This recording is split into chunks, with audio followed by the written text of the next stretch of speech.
right, thank you. Have a good night. Appreciate it. Oh yeah. Tell the bus driver good night. Appreciate it in the New York Predators Department using their sirens. Good. All right, now I'm gonna talk about the. Oh, they're gone. So again, they had another dude wearing a jacket with the American flag on it. All right. Remember when I talk about what they do to us as TIs? You know how they use the flag as a terroristic threat, right? Kind of like the swastika. So what the swastika is to the European Jews, which is a symbol of hate and a reminder of the genocide that was done by Nazi Germany at the time. Well, as me as a TI, because I am a victim of a non-consensual human experimentation by the U.S. government, right? They use the American flag in the same manner. So again, I mean, it doesn't faze me. It doesn't bother me. But I recognize what it is that they were doing, because at a certain point, I used to get angry. You know what I'm saying? Talk about the radicalization, how they create homegrown terrorists. Right? That's what they try to do with me. Right? Oh, he's a lone wolf. Or he has a mental illness. Yeah. I can identify every tactic that they use in my targeting, how they program me, the brainwashing that took place, everything that they do. I can identify every single one of it. Okay, and I will use psychological terms, legal terms, and I will back it up with data, right, with research paper, information. Okay, so yeah. Like I tell them, I said I was going to figure this shit out. And I was going to be one of these people who were going to take them down. I always remember what they said to me in the beginning of my targeting. Oh, we're going to use technology to bring them down. And that stuck with me. There's certain things that they said that stuck with me. Just like, when I found myself going to see a therapist in the hospital and walking through the building, the psychiatric department, and it says, what was the word that was on it before? It was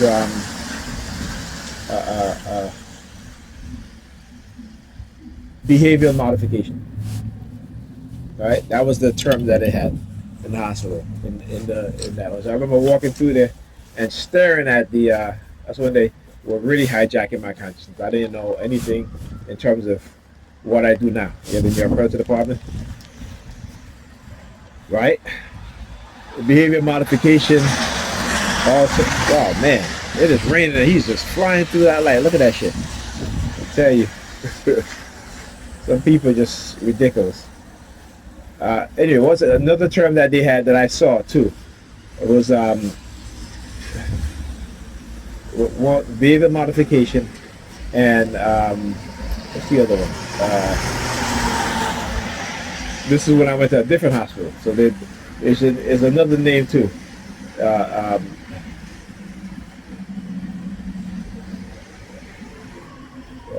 I forgot. I can't remember the other name.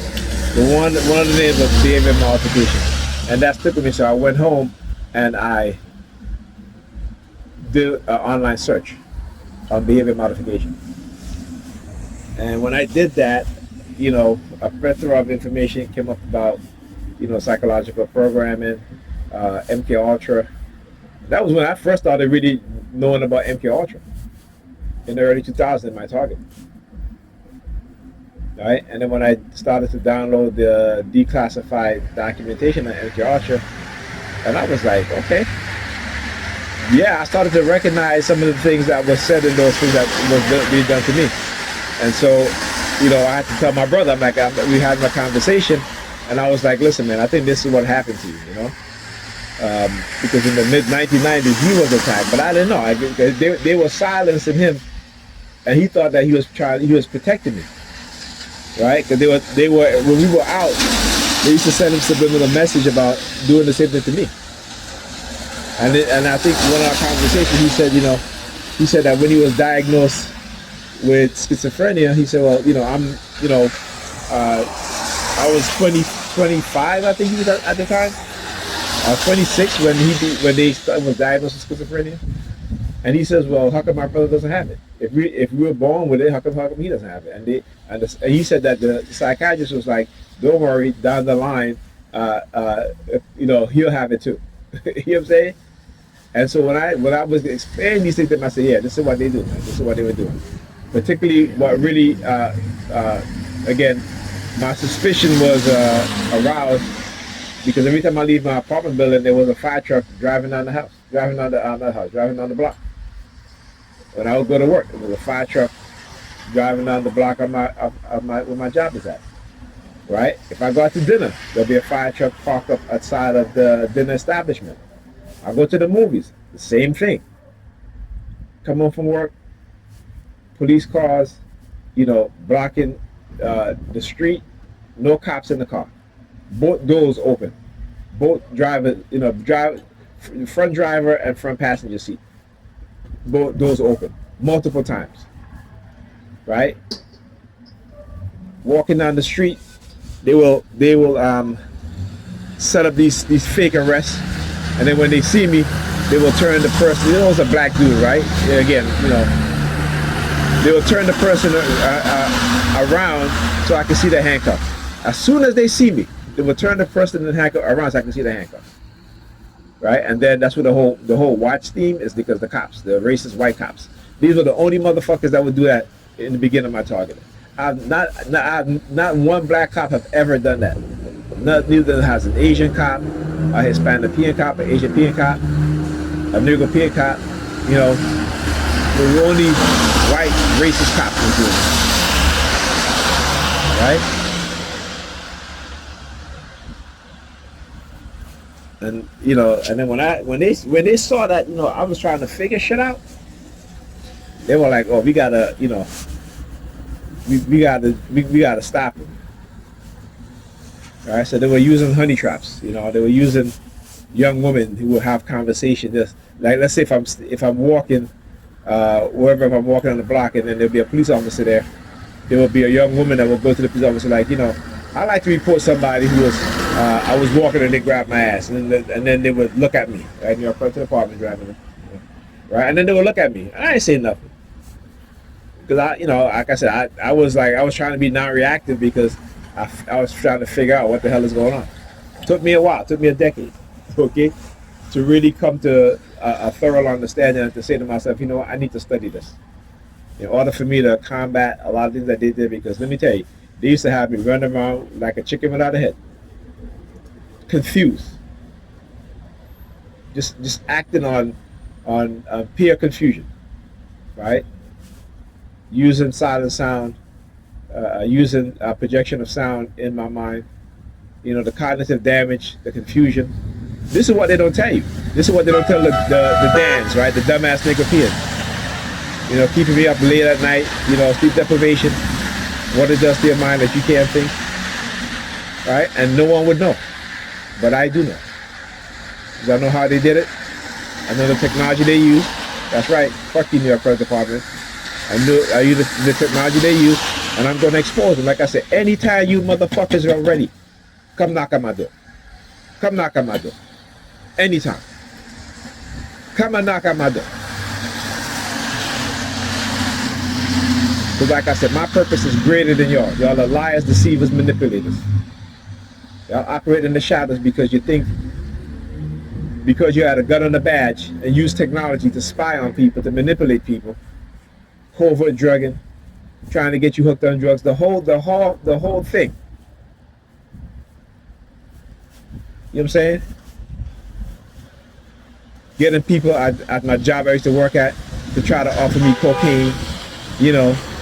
All of a sudden this dude want to hang out with me. I'm like, oh, okay, fine, whatever. It was the first or last time dude tried to offer me cocaine, just like that in a party. Like, he just pulled the shit out of his pocket.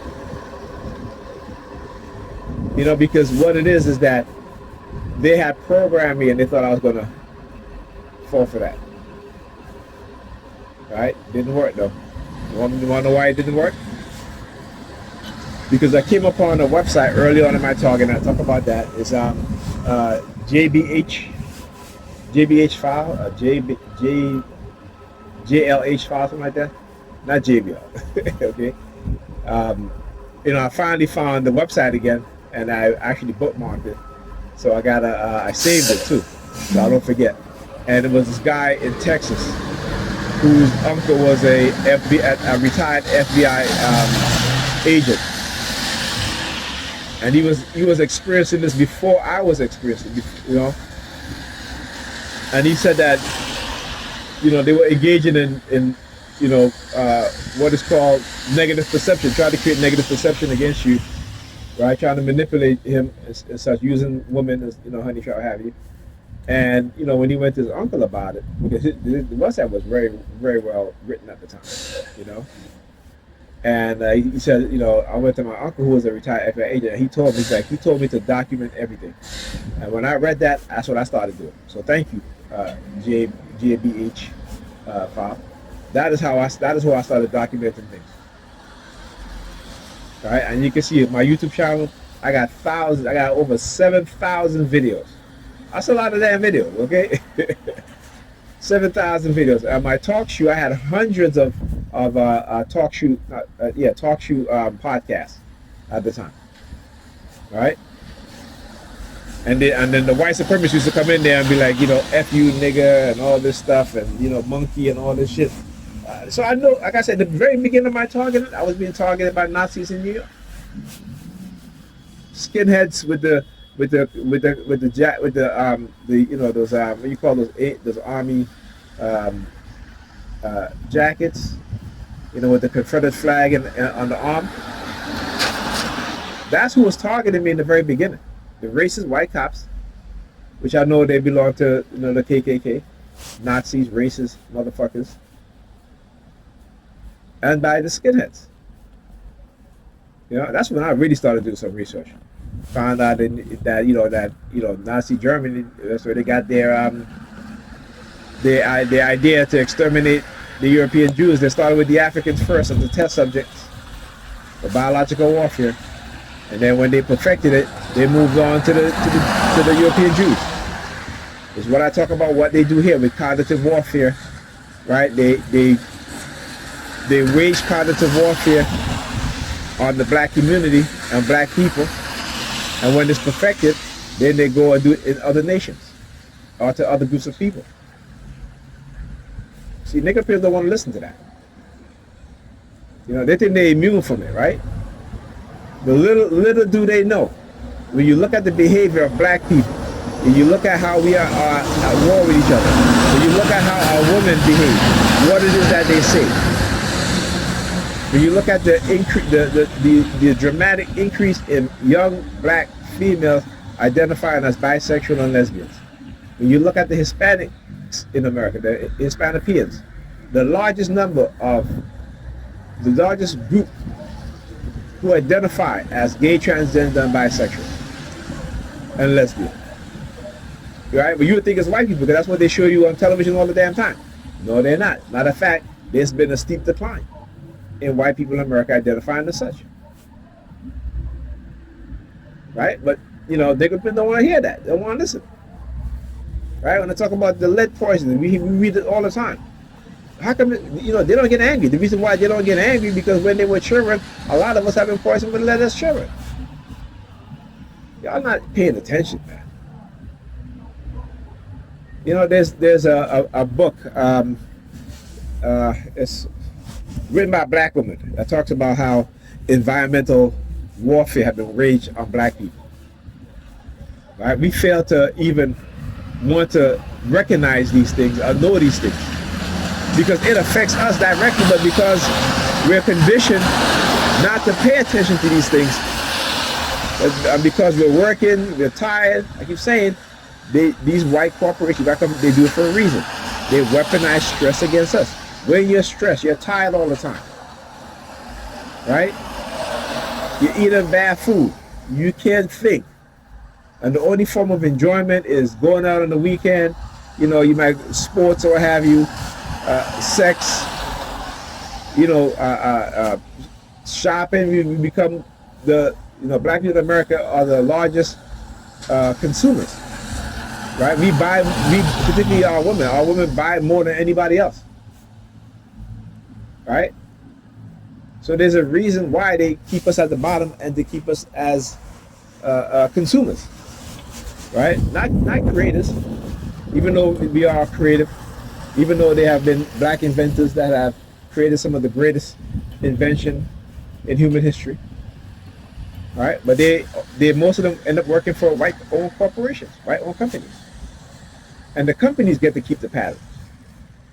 Unless they sign an agreement like the black guy that created the Super Soaker, right? You know what I'm saying? It isn't until what the Super Soaker came out in the early '80s, right? It isn't until what the early 2000s, or as I said, mid 2000s, up until now that we realize and we know that it was a black man that invented that because he sued Hasbro. He sued the company. You know what I'm saying? You look at look at this shit. Look at this. Look at the type of shit that they do. all for show. All for show. All for show. Anyway, so when you look at the movie Hidden Figures, right, and you see, these black women, that if it wasn't for them and their mathematical genius, the United States would have never made it to the moon. Right? And what did NASA do? NASA hit them. This is what they do. This is what they do. When brilliant black people work for these companies, I talk about the black guy also who worked for Intel, and he invented the first multi-core processor with hyper-threading. Was a black man. A black man. Do you think Intel put his picture out there, his name out there? No. No, what did they do? They shelved him, right? They put him on the shelf. Look, New York Predators Dept. Yeah, fuck you. Yeah, fuck you. Right? That's all for sure. Keep showing. I keep gathering evidence, dumbasses. Keep showing. Right? So, it's a black man, right? And they shelved him. They put him like a relic on a shelf. Okay? We don't talk about it. We don't let people know it's a black guy. Why not? When white people invent things, they pictures is plastered over articles, tech articles, all these different articles. But if a black person works for a company does it, no picture. Right? You go and look at Elon Musk. Those that work for Elon Musk to build Tesla, to build his AI, his robots. They're all people of color. Most of them, actually. I shouldn't say all, but the majority of them, people of color. Right? Like I said, the mindset of white people will always be the same. They will never change. They don't want to change. Why should they? Right? So when I talk about if you're a humanist, this means you believe in humanity, send me a friend request. Right? Subscribe to my YouTube channel. Right? Listen, if you are a person who see the reality for what it is, if you are a person who don't feed into the false narrative, if you are a person with knowledge and is willing to share that knowledge, send me a friend request. Because I'm always sharing knowledge. You will never see me acting as if, because I may have some knowledge that I don't share with other people. Or you can't have this knowledge. This is for me. No. When they say, there's a saying that, what Malcolm X says, that some of our people we have to leave behind. I said, no, we don't. We don't have to leave them behind. We educate them. We give them the truth. Okay? Give them the truth. Educate them. And you'll see. Once they start to realize what is being done to them, once they can identify the tactics, the methods, particularly when it comes to the psychological manipulation, our emotional manipulation. You'll see how they're going to act in accordance with what? Self-preservation, self-love, respect, and understanding, right? Now, when I say the word respect, I'm not going to respect you if you disrespect me. I'm not going to respect you if you treat me less than a human being. I'm not going to respect you if you try to take away my humanity. I'm not going to respect you if you use your religion. I'm not going to respect you and your religion if you use your religion to try to destroy my life, to try to create a false narrative about me, to try to get people to lie on me, right? Because your very own Bible will tell you thou shalt not lie, but these motherfuckers are lying left and right and wearing crosses around their neck. Right? That's the shit that really kills me. Right? The Bible tells thou shalt not display any graven images, and yet they walk around with a cross around their neck and so-called Jesus Christ hanging on that cross, or they walk around with a chain with a so-called Jesus face, a white man. You know what I'm saying? Big Europeans, right? Walking around with a chain with a white Jesus around their neck. You know what I'm saying? I prefer you make it black. I can accept that. You know what I'm saying? But they don't even understand that the picture they have around the neck of Jesus, that ain't Jesus. That's Caesar Borgia, Borgia or some shit like that. Anyway, right? Dude was a criminal. You got a criminal wearing around your neck. You wearing a criminal around your neck, saying that it's Jesus. It is not Jesus. That image is Michelangelo's cousin, who was a criminal, or Da Vinci. Which one of them? You understand what I'm saying? I mean, it's amazing how Europeans can get black people, other groups of people, to worship their criminals, or so-called their hero, which is our criminals, right? Which is, the people who committed genocide in Africa, Cecil Rhodes, right? And then you have Nigerians talk about, oh, my child is a Rhodes Scholar. Fuck your Rhodes Scholar. Not your child, but the scholarship, okay? Fuck that Rhodes Scholarship. Black people should not be trying to become no damn Rhodes Scholar. We are the most ignorant people. I'm about to say something else, but I was like, let me tone it down a little bit, because I went off earlier today, right?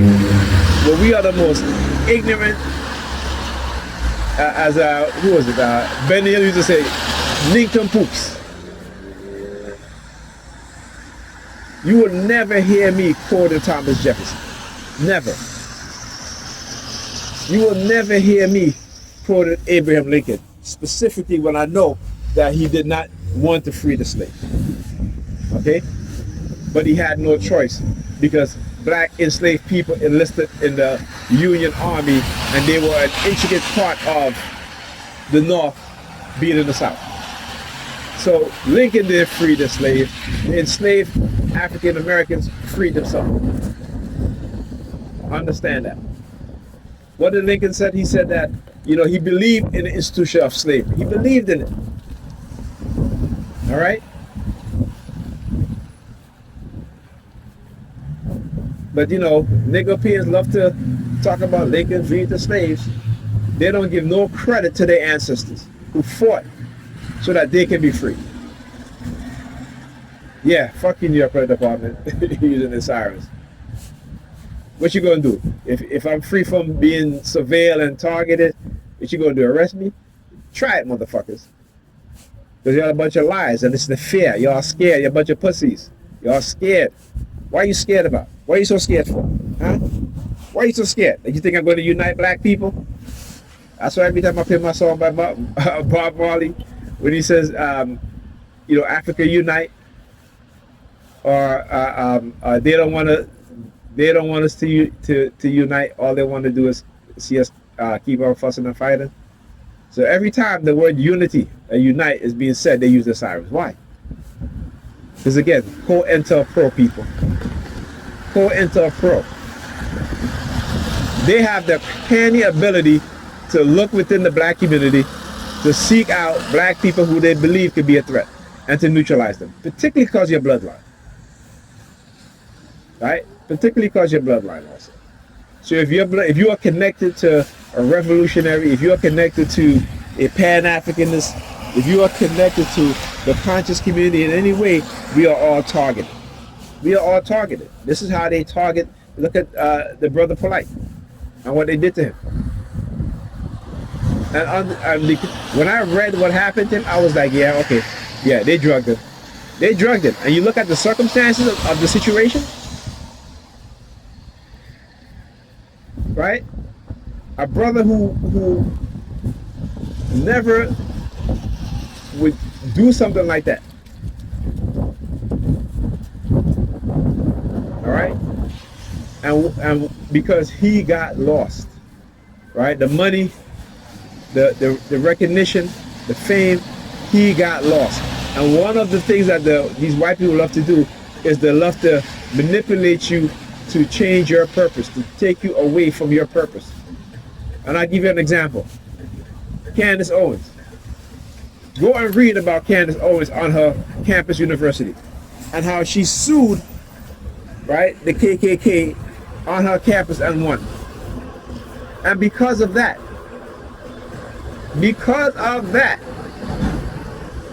who is she married to today? But one of these neo-Nazis, Jews will not replace us type person. And now when you look at it, you hear her speak.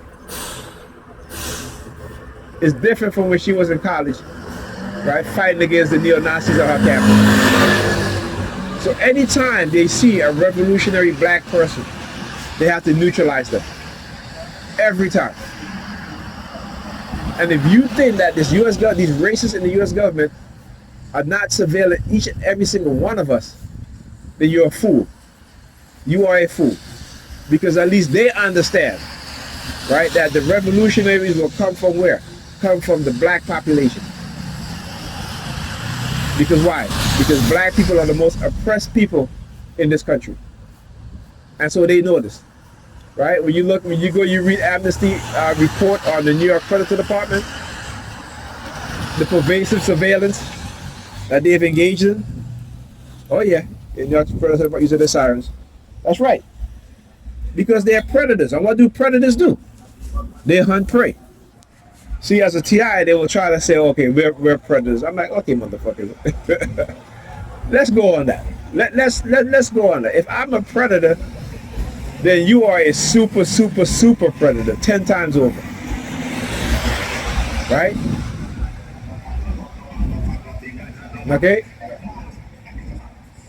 Go and read about the New York Predators Department. You think I'm kidding? Right? Matter of fact, just Google the most corrupt police department in America. And the only one that will come up is the New York Predators Department. Okay? Look, there they go. There they go. See, they're very active tonight, right? They are very active tonight. Look at them. Very active tonight. They're doing that show of force because of my rant earlier. Yeah, you know, I can rant. When I'm being targeted, you can't tell me what to say. I'm definitely not going to be shutting up about what it is that they do. Because clearly people can see what they're engaging in. Right? A high-tech lynching of a black man. That's what they engage in. And even the Sambos and Sambinas participate in it too. The Hispanopeans, the Asiapeans, they all do. Well, guess what? Guess what? It's going to be a low-tech lynching of the New York Predator Department and their predator officers. All right? I don't have that high-tech. I got the low-tech.